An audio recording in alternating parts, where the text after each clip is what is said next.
Okay, so I think we can go ahead and get started. Um, Welcome to week 5 of the CCDC summer boot camps. We have fall coming up as well. But today we'll be covering like Windows, defending Windows, and like just an overview of it and how to navigate through it. Here's a quick look at the schedule. This is for both, and then we are currently on August 8th. Welcome. Um, And then, yeah, there's 2 more weeks after this, and then there's CPTC tryouts, and then the following week we'll move into CCDC fall boot camps, and then tryouts following that in September.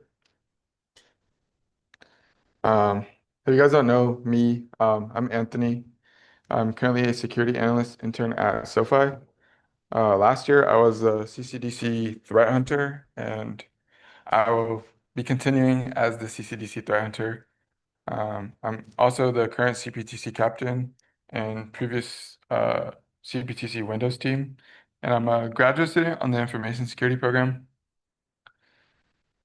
And then we have Daniel. Hi, I'm Daniel. I currently work in the IT security and compliance department at school.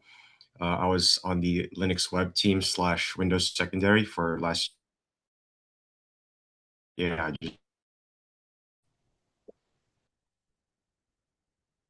It's a quick kind of agenda. First, we'll be going over navigating through like the GUI command line interface and all the interfaces. Then we'll hit on Active Directory and then cover some other services that you'll likely encounter when dealing with Windows. And then we'll go over the lab.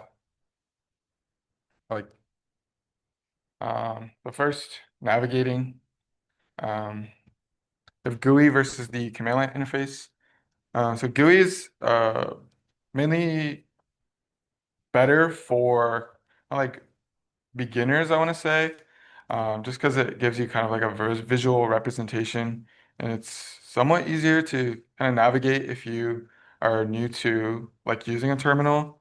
But PowerShell, it's still relatively simple. It's a lot quicker than like a GUI, um, and it's a pretty powerful scripting language. Um, and then we have the command prompt, which is pretty outdated, but still useful in comp. So yeah, moving on to PowerShell. Um, it's pretty persistent across a lot of like Windows OSs, and you can even use it on like a Mac or like a Linux machine. I'm pretty sure it's open source now. A lot of the syntax you'll see is kind of like verb noun. So for example, like this get child item or like set content, invoke expression or like invoke web request. You'll see like that verb first and then that noun of like whatever it is you want to do with PowerShell. It's integrated with the Windows API and can manage pretty much anything on Windows with it. So you can edit things like users, services, apps, registry keys, things that you can do in GUI, you can also do in PowerShell. And pretty much everything is treated as an object with PowerShell. Some GUI panes to know. Regedit, this is like to edit your registry keys, which is kind of like a configuration database on Windows. It's kind of like a centralized kind of thing for all the configs of like your processes and things of that nature. File Explorer, kind of just to navigate through the file system through GUI. I'm not sure if I'm co-host yet. And then computer management, this is like where your scheduled tasks will live. You can view things like Event Viewer, not just for security. There is a security side of Event Viewer, but you can also view like if something failed, you can probably see that on Event Viewer, and kind of diagnose what happened. Your shared folders, as well as your local users on your machine. And then we have services, whatever Windows services you want to have running, you can manage that. And then your control panel, this should be a little bit more familiar if you've ever used like a Windows machine at home. You've likely gone into the control panel and configured something there. Your task manager, you can kind of see all the processes running on your machine, of using it to maybe see what what process is taking up most of your RAM or other resources, or you can just kind of go and identify what processes you have running. Your server manager, this is for like your Windows servers. So that would be like, for example, 2012, 2016, 2019, um, 2022, and I think the newest one is like 2025. And you can go and kind of manage your roles and features for that server. And then your group policy editor, kind of go over that, but group policy is kind of like the policies you put in place for your domain. Just a quick overview on like your registry. So this is like like I said before, like a kind of like a database within Windows. It kind of manages all your configurations. Um, you can modify this with the CLI.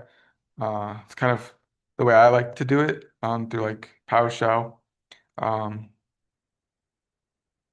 and yeah, so a way that attackers can kind of use this, you can kind of modify the registry to kind of get services to um, run on X keys, or you can have it as like setting a service, for example, to run um, like on the start of your computer.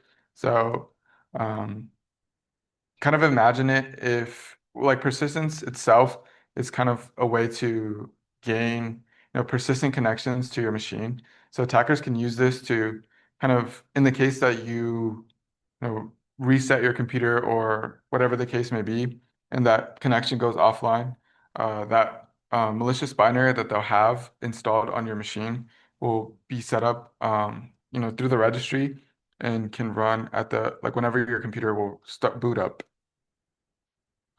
Um, the file system for Windows um, holds all the data, even the registry. So all this stuff will be kind of like on disk. Some file paths to know. Your C drive will be kind of the root of your file system, and then Windows, and then Windows System 32. Yeah, these slides will be posted in the Discord, likely after the session, as well as the website. Sorry, I got a question on Zoom.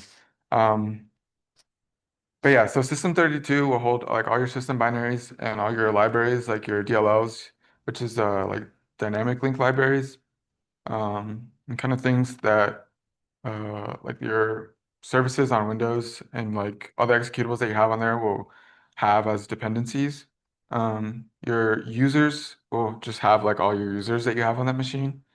And then you have like your program files, and then program files x86, and then program data. So this will have like specific binaries for specific programs on that machine, and like other types of libraries that those programs might require as dependencies, and then the respective configuration files for those. Um, and yeah, moving on to computer management. Um, So you can do things like audit users. You can set like specific like permissions. You can check file shares. Some of the big ones are like your C drive or your admin uh, share, which is kind of represented by that C dollar sign and admin dollar sign. And then your domain controllers will have more default ones. For scheduled tasks, these are kind of similar to what cron is on Linux. You can have like things running at specific times or on an X condition. Um, yeah, and then you have your event viewer. I kind of went over this, but for like security, it's pretty big. You can grab like a 4625, which is failed login, or like a 4624, which is a successful login. And then another example is 7045 for service creation. So if like a new service is registered on your machine, you can kind of see that through event viewer logs. That's pretty helpful. Moving on to services. So binaries and executables, this is what services will run on. So for example, if you have like like I want to say like Discord, for example, it's an executable, and it's designed to run in the background of some sort of OS or third-party functionality. You have FileZilla server. It's kind of like a FTP server. This is pretty common, I want to say, for comp. I remember seeing it, more than once or twice last year. And then you have like BitLocker. It's a native drive encryption, um, kind of just to encrypt your files. Um, and then you have like things like your display name, World Wide Web publishing service. Service name is usually like cut short. So for example, like this W3 SVC. Another thing I can think of is like WMI. I know like the service uh will be, not just WMI. Some attacks make use of tempest. Oh, yeah.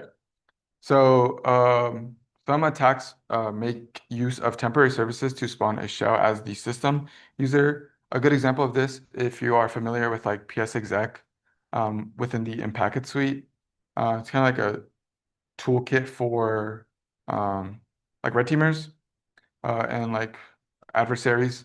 So psexec will actually spawn a temporary service, and then it'll run that service, and that's how it will. It'll run that service as system, which is kind of like the highest level of access on a Windows machine. So it's even higher than like admin or like domain admin.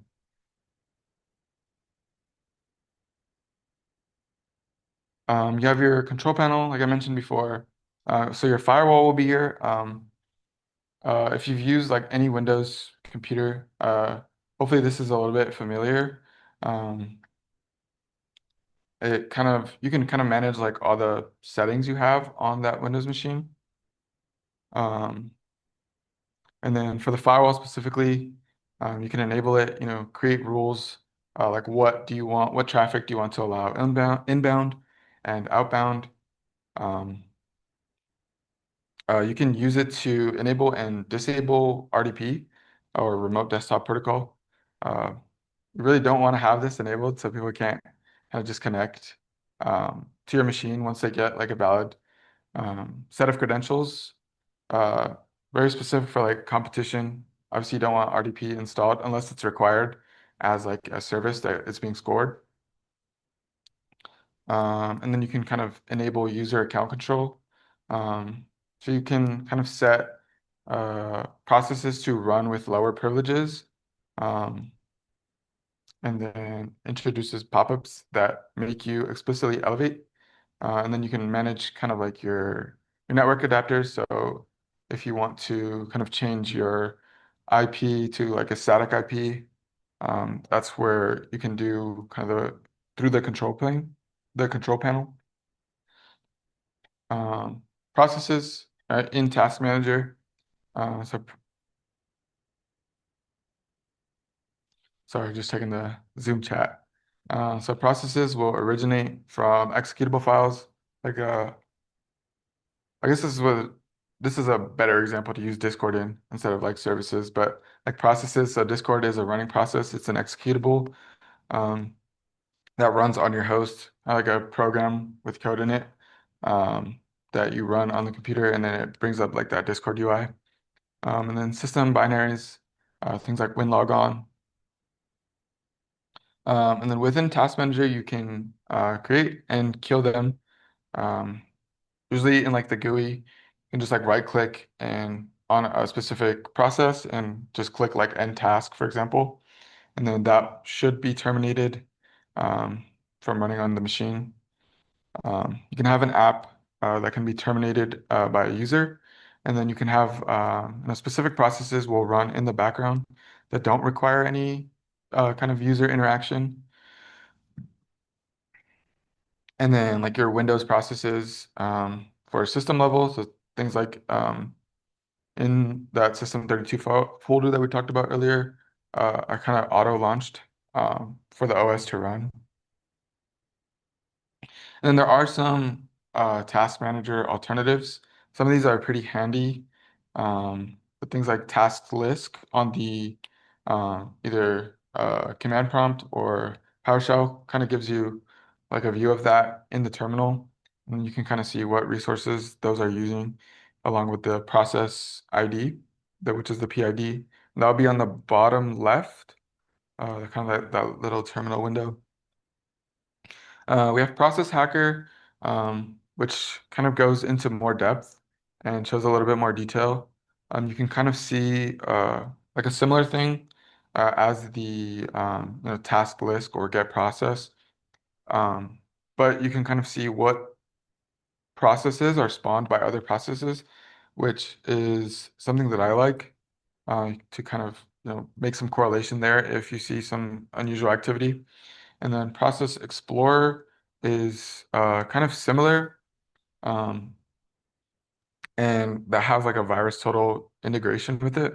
So you can kind of scan things there, and then it's also like color coded to make it look pretty. And then moving on to Server Manager. So this way you usually see this on like your Windows Server OSs. So like your once again 2020 or 2012, like 2016, 2019, and so on. Um, but yeah, so you'll access this through the GUI to access some of the tools.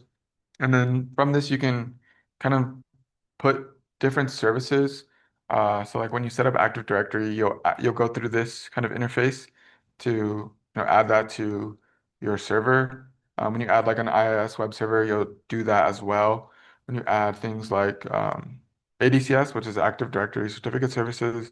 So if you're configuring things like that, you'll usually end up going through the server manager and the roles and features kind of functionality of that. Moving on to Defender, it's installed by default on every OS except for 2012. It can be uninstalled on server editions through the server manager. I'm pretty sure you have to use the GUI in this case. You can't like do it through like the command line interface. Um, its effectiveness is very dependent on the Windows updates, like how up to date you keep it. Um, I think it's pretty known that Defender isn't the best kind of like endpoint detection, but it is pretty handy as it comes pre-installed. So you'll be protected to some degree, but I mean, the more you get into it, you'll kind of figure out that Defender isn't the best and can be bypassed pretty easily. And then group policy. This kind of gives you a way of controlling like your IT and security specific OS policies. So like, for example, like SecPol, which is like your security policy, you can kind of configure certain things that you want to allow and what you don't want to allow. Um, and then group policy objects, just more configurations. And you have some administrative templates in there. Um, and yeah. Moving on to the Windows firewall, this is stateful.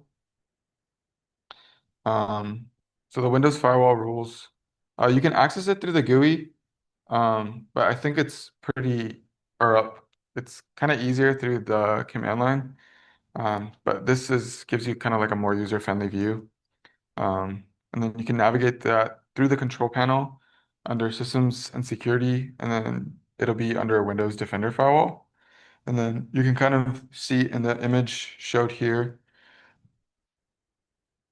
kind of like the rule name, what it does, what action it's allowing, what port it's allowing or disallowing for that matter. But yeah, so this kind of gives you like a visual representation of it.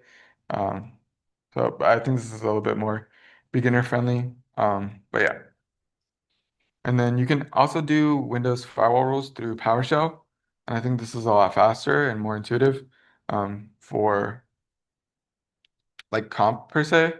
Because like in the beginning, you kind of want to get those firewall rules up. And then for PowerShell, it'll be a little bit different than command prompt.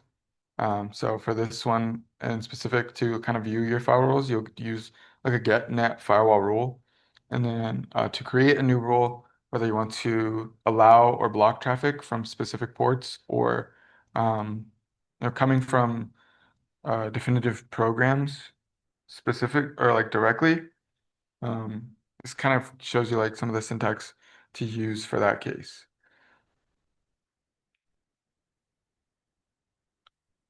And then I think this one is probably the better one to use just because with CCDC you don't always have like the luxury of having PowerShell sometimes. Sometimes you're kind of defaulted to command prompt. So this would be your netsh or your netsh command line. And this is kind of how you set those firewall rules. And the picture on the right is like the firewall setup that we use or that I used last year for CCDC. Um, so you'll set your profile state on and then you'll block inbound and allow outbound in the beginning. And then from there, the bottom line is kind of where you want to allow kind of that what you want to allow like for those necessary services that are being scored.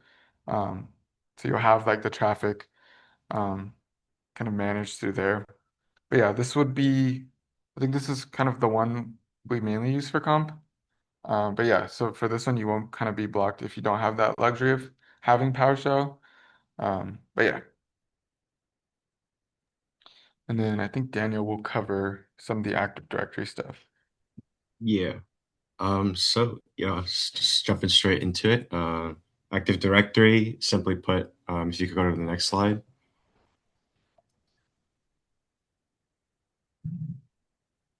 Uh, oh yeah, there, okay.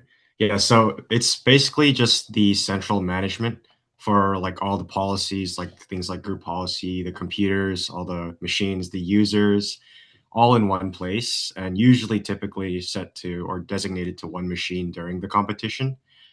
And it stores all this data in a database that like is part of the Active Directory as well.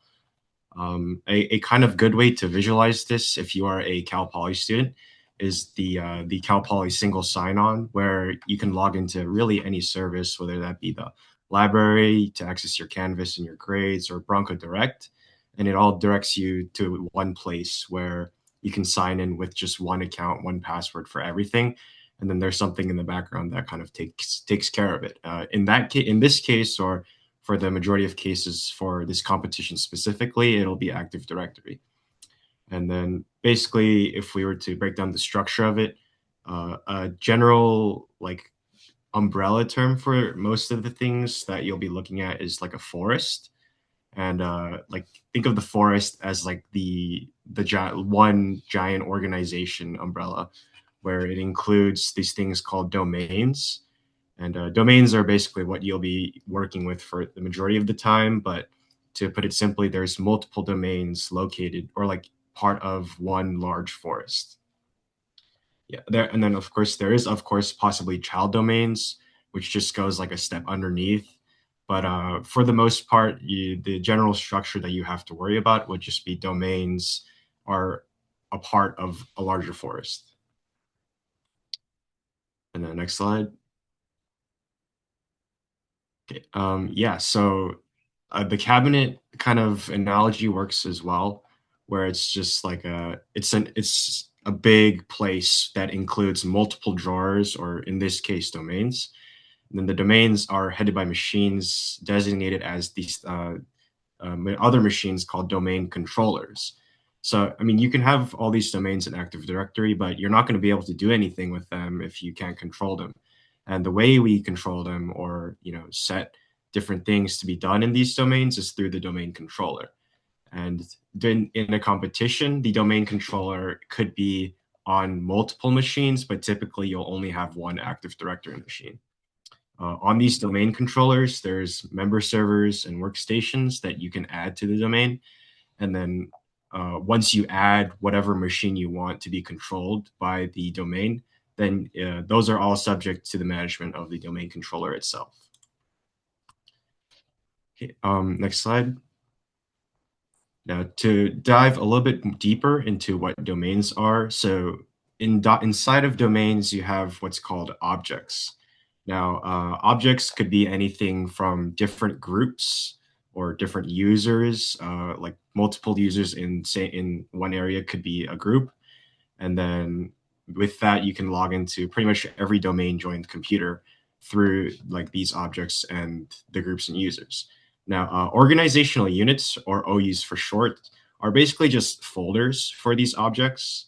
And then these OUs can apply to both groups and users. So there can be folders of groups or folders of users, vice versa, and any combination in between. Now, you might be asking, like, how can we access all this data? There is the database, right? But typically what is used to actually access or query the data, like to find all this information in a sorted manner, you'll be using something called LDAP, or Lightweight Directory Access Protocol. You don't have to worry about memorizing the name, but LDAP is, if you ever hear that term, that's what it will be referring to. It's the thing that actually accesses the data from the Active Directory. There are typically like multiple LDAP clients, but there are usually dedicated programs, or Windows comes pre-installed with a few internal tools, and you can additionally use PowerShell as well. Next slide. So a little bit more about LDAP. Like I said, it's used in AD typically. It allows programs to find information. It's very quick, very lightweight as well. Like the lightweight is not overselling itself in the slightest. And typically common uses for it would be, authenticating a user, or, you have to look up like maybe what's this user's password or policies, things like that. Or like what authorization, what is this user allowed to do? What is this group allowed to do? Those kinds of things. Okay, next slide. Yeah, so if we can move on to domain computer management. So we know so far that you can log into pretty much any computer. You can have synced policies, but how do you actually implement group policies, or how do you actually log into these computers to push your policies or new rules onto? And typically you would use group policy, but there are other things that you would use for specific scenarios. So first and foremost, gpmc.msc is the group policy management console. And that's where you would do most of your AD work, where you can push things like your default domain policy. And that what basically that is it's you're applying pushes, or you're applying new rules to all systems inside of your domain. And that means like any machine that's you added to the domain manually. Or you could also do the default domain controller policy, which applies to only the domain controllers. And this is important because typically you'll see in the CCDC competition where there are typically at least 2 domain controllers, and those will be on 2 different machines. And you can do something where it's like, hey, like I need both of my domain controllers to be synced up to the same rules. So then you can use the default domain controller policy. But if you want to do for all the machines in the domain, then you can just do the regular default domain policy. For logging into a computer specifically, you would use something typically known as WinRM or PS remoting. It's typically enabled by default when you join the domain, but it's controlling pretty much a lot of the things happening behind the scenes. But it allows or gives you the option to do like specific machines manually. PS remoting is the thing that allows you to like send a PowerShell command from the AD or DC, and then, or like it can be commands or scripts or really anything, as long as the machine that you're trying to affect is joined to the domain. Next slide, a little bit more on PS remoting. Yeah, so by default, servers will only accept connections originating within the domain and from admin users. And this is really important for security and for, defending your machine and keeping your services up. because this could be a potential point of vulnerability and weakness. But if you know the fact that default servers will only accept connections originating from this domain, then you can really narrow down, like, let's say you're being red teamed and things are only happening through PS remoting. So that could all, in this scenario, it would only mean that it could be from someone who has admin privileges or someone who has access to the domain. And then, that could help you troubleshoot things as well.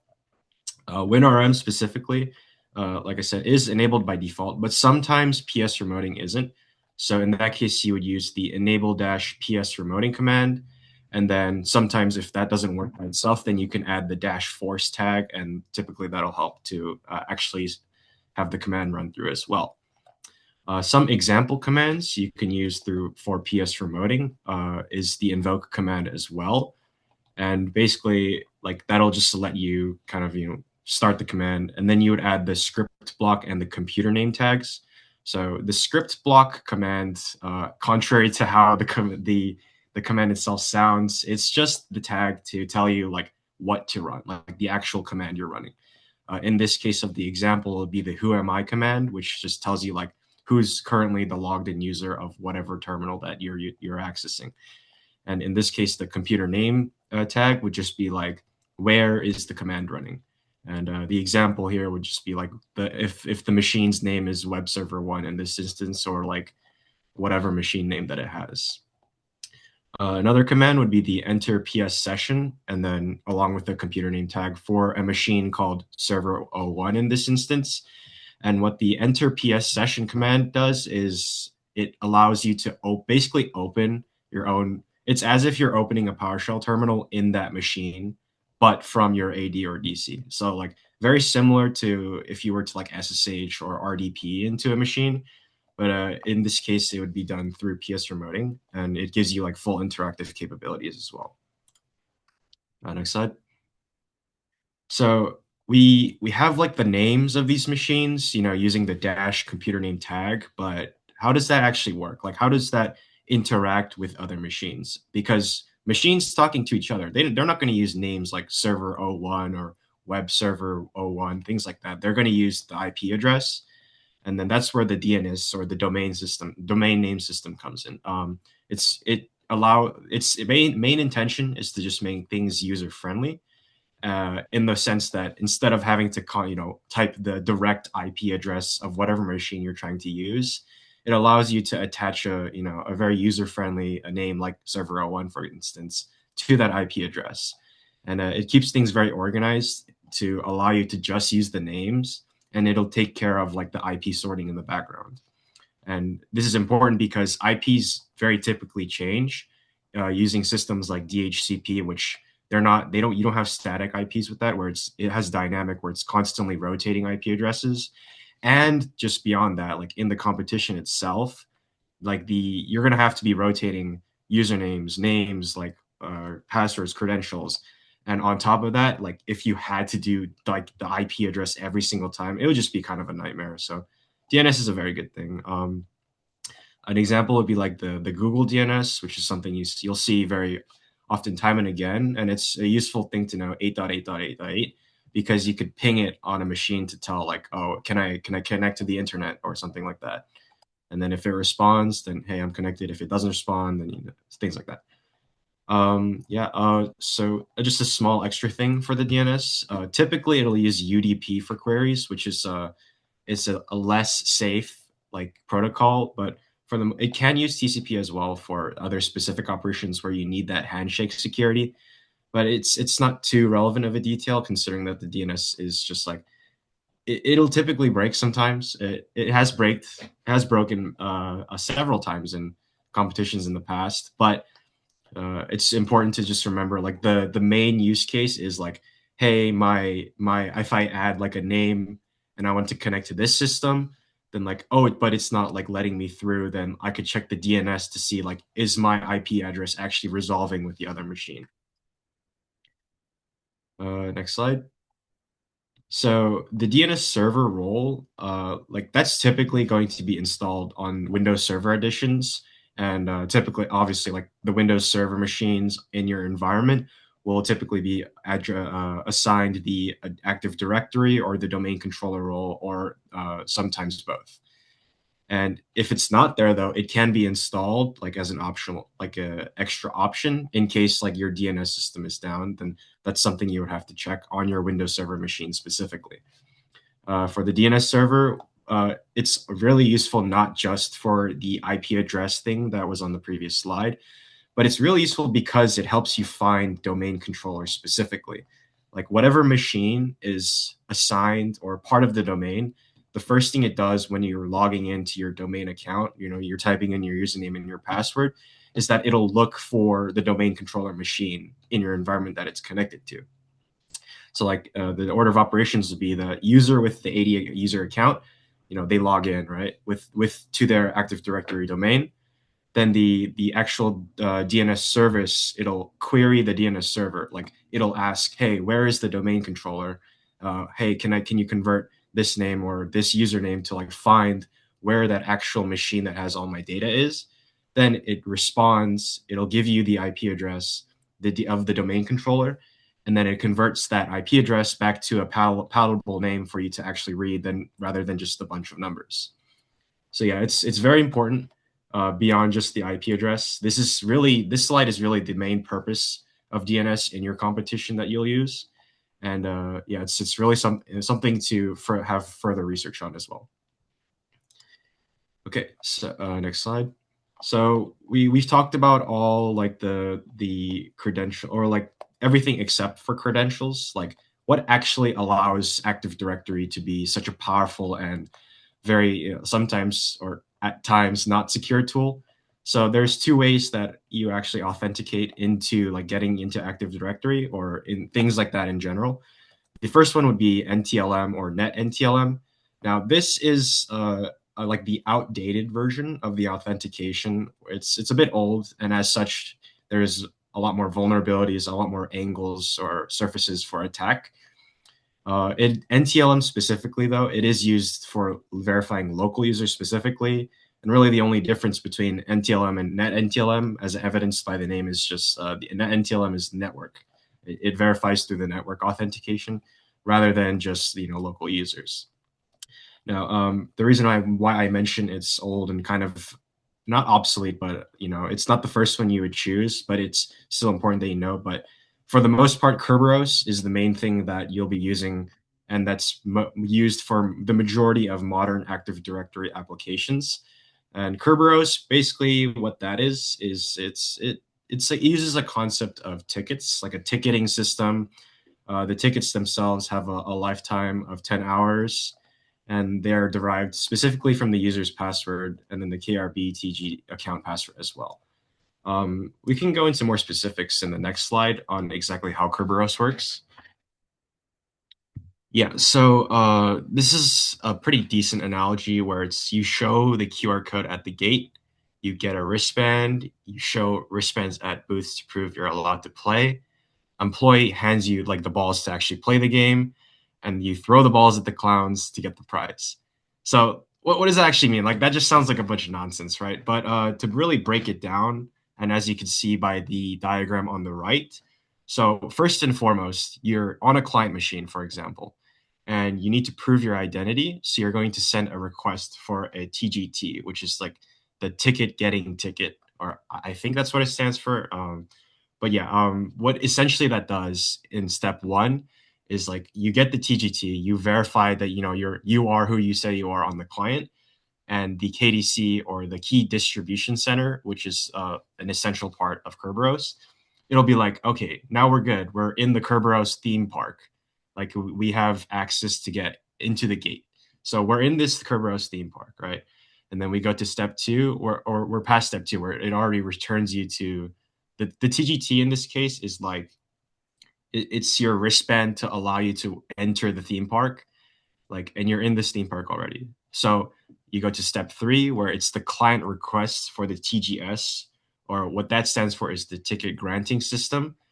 And so your step three is you're already in the theme park at step three, right?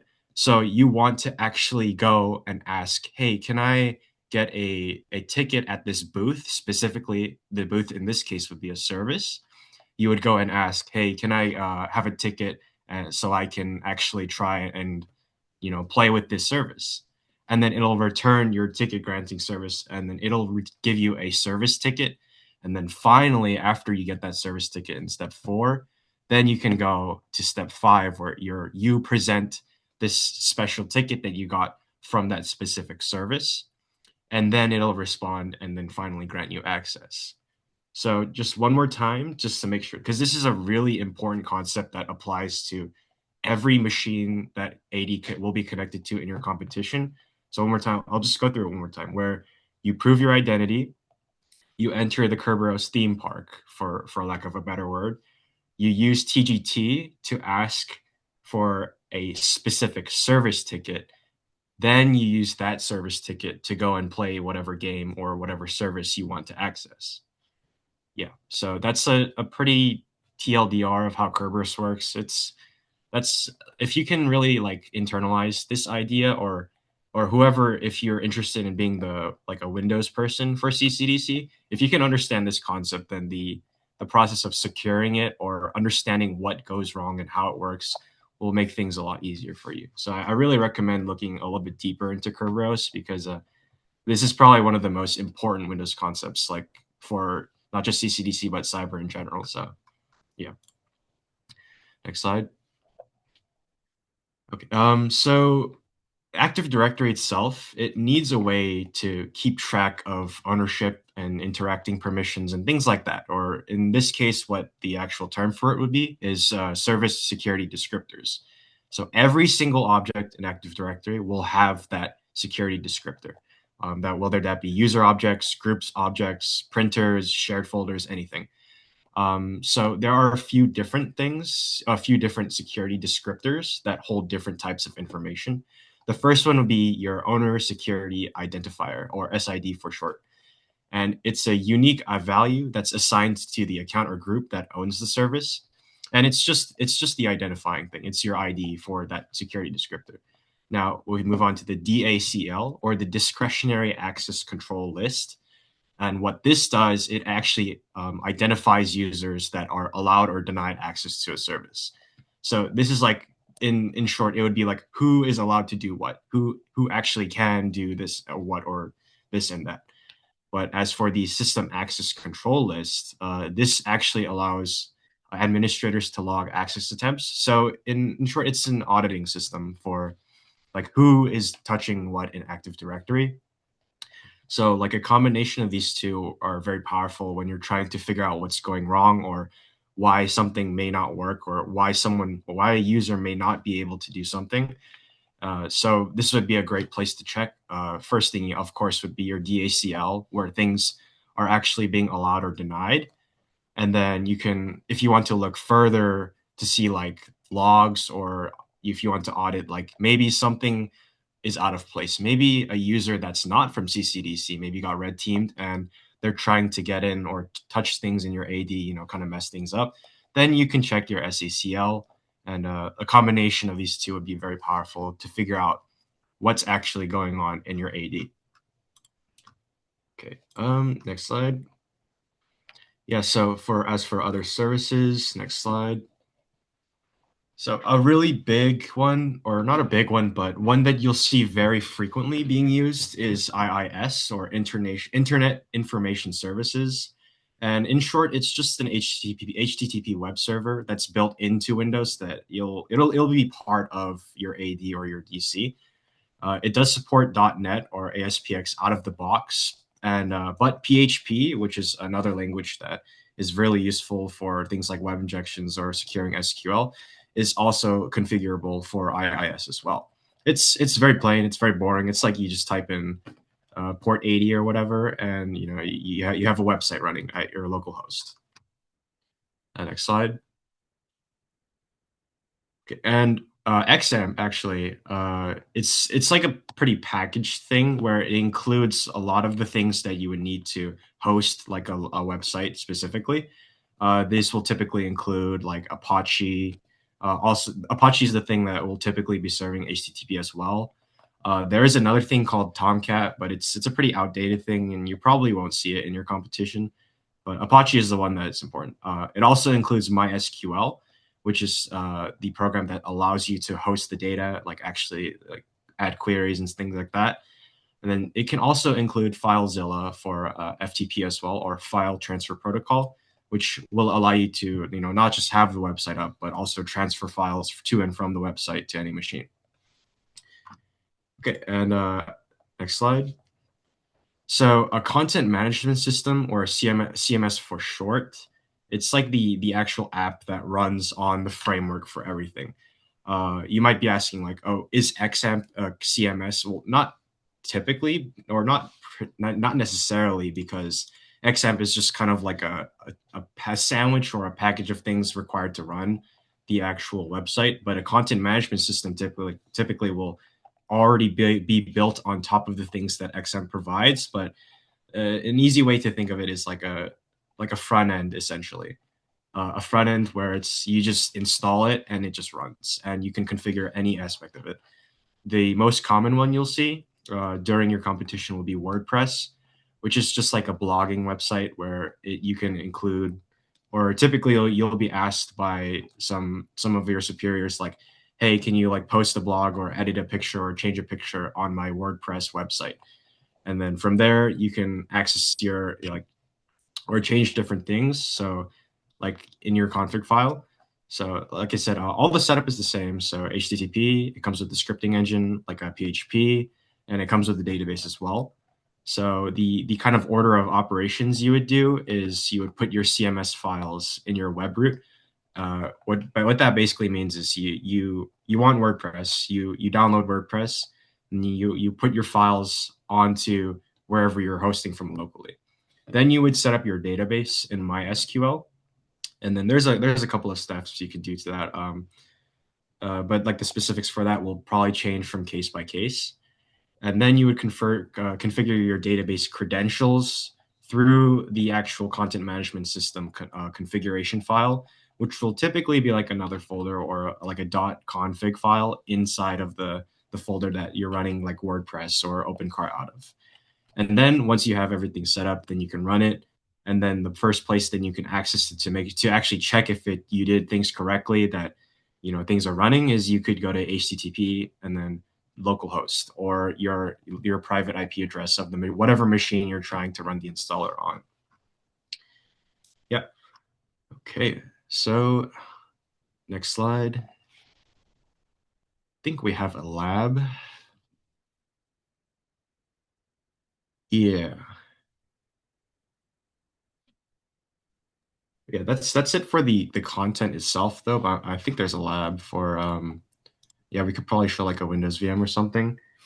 But in short, like Windows is like, if I can be a bit honest, like pretty convoluted at times. But like an Active Directory, for if you do decide to continue with CCDC, is guaranteed the thing that's going to be breaking the most. But if you learn it, like pretty much every system or every company that you enter will have Active Directory in some form or fashion. And if you can learn how that works, regardless if you're doing Linux or if you're working on an iOS or Apple machine, Active Directory is a very useful skill, not just for the competition, but really for any field that you go into in IT or cyber. Like it's like everyone uses it, and everyone uses the same version of it, and there might be updates here and there, but it's a very complex thing, and if it's something that's genuinely worth putting your time into learning, and because you'll get a lot out of it if you learn it. Yeah.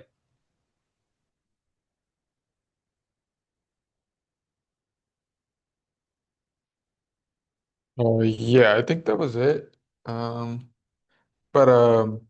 if you want to stick around, I'm gonna try to kind of go over some hands-on stuff for the things that were covered earlier, just to kind of give a more visual like representation of some of the things that were mentioned earlier.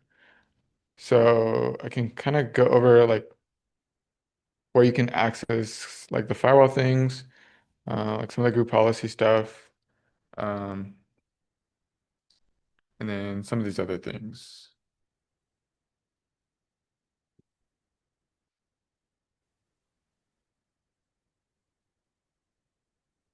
So here would be kind of like the server manager we talked about earlier. Um, and then we can kind of go through manage. And then here in this like roles and features would be kind of where you go in and install like things like Active Directory or like an IIS web server or things of that nature. So here you can kind of see this would be for Active Directory. Um, and then you can, there's other like services that you can install. Um, but yeah, that's like kind of just one example. And then you can go through like the control panel. And then this would also be, so like your local group policy settings would be in there for like security. I think the firewall should be in here as well. So like Windows Defender firewall right here. Um, oh, okay, my laptop died. Oh no. Oh no.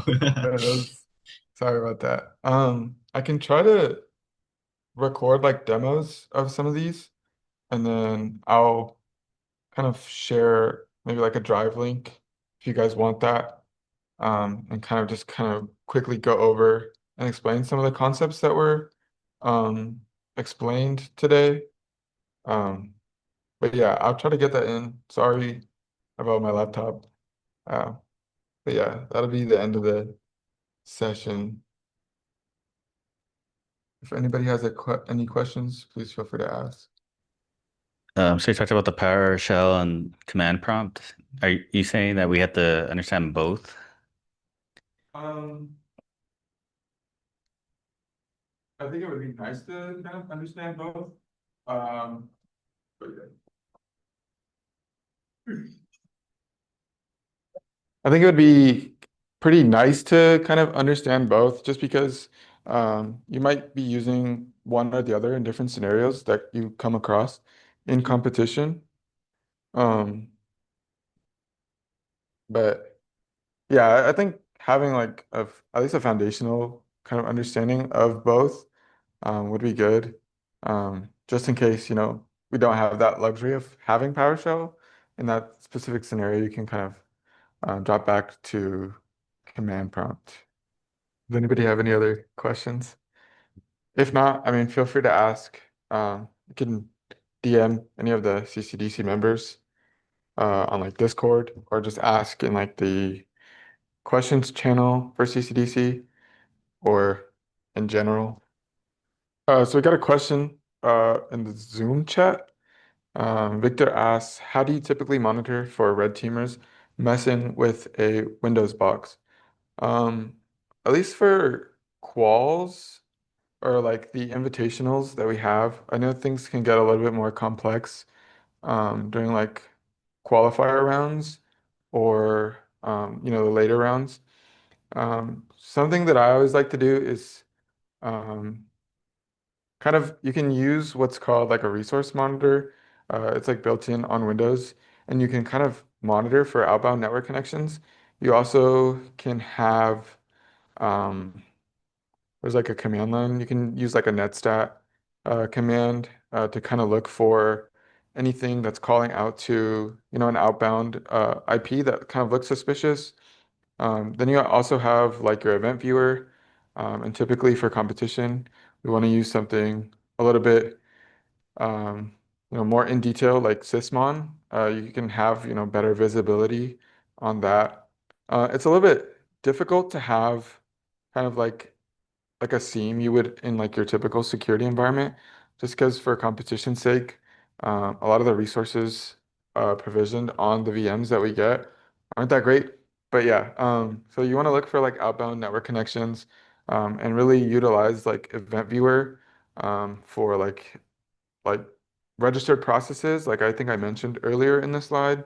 So like if you see a new process being registered that you're unaware of, that's typically something to kind of raise your suspicion and then kind of do a little bit more investigating into that and then see, where it came from. But yeah, so there's like outbound network connections, and then there's other kind of event viewer events that kind of tie back to some specific um, like CVEs. For example, I know like there's specific process or events on event viewer that kind of can signify like someone ran eternal blue or like zero logon on your domain controller. Um, I can also try to provide like a cheat sheet of some of the things that I looked for as threat hunter from last year. If that would help. I can post maybe like a PDF or something like that of just like some of the things that I use to kind of look out for red teaming on Windows. But yeah, I'll put that in the Discord for sure, to kind of give you like some specifics. But yeah, so you can view like the registries through like the GUI like we mentioned, or you can kind of view them through like the command line. But typically for like registries and like installing persistence, you can kind of look for things that will kind of are set to like run at boot, whether that be like schedule task, or you can also do that through registry. But typically like persistence or the registry keys within Windows, like for red teamers, it's like high value because you can install that like persistence. So you can set things like that. Like I mentioned before, like looking in like things that are specifically configured to re like start up as your computer starts up.